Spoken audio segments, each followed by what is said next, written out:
আসসালামু আলাইকুম বিয়াস। আজকে দেখাবো আপনাদেরকে একটি রুম টেম্পারেচার মিটার। এটা দিয়ে আপনার রুমের টেম্পারেচার পরিমাপ করা যায়, বাইরের ওয়েদারের টেম্পারেচার পরিমাপ করা যায়। তারপর এসি রুমে টেম্পারও পরিমাপ করা যায়।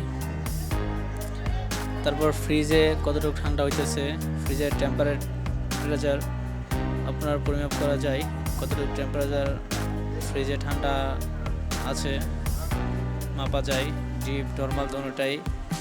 তারপর আপনার ঘড়ি হিসেবে ব্যবহার করতে পারবেন।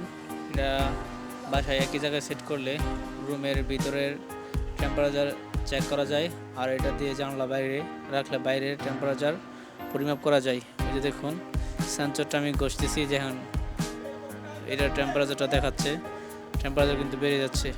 রুমেরটা আছে 28, সেন্সরের বাইরের তারের যে সংযোগ দেওয়া আছে এই সেন্সর এটা দেখাচ্ছে 33। আর এটা আপনার একটা পেন্সিল ব্যাটারির মাধ্যমে এটা চালানো যায়। এই যে দেখুন, ঘড়ি দেওয়া আছে, আবার ঘড়িটা আমাকে দেখা যায়।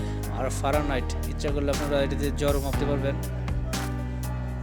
92% ফারেনহাইট আছে এখন। নর্মাল সেলসিয়াস দেখা যায় ম্যাক্সিমাম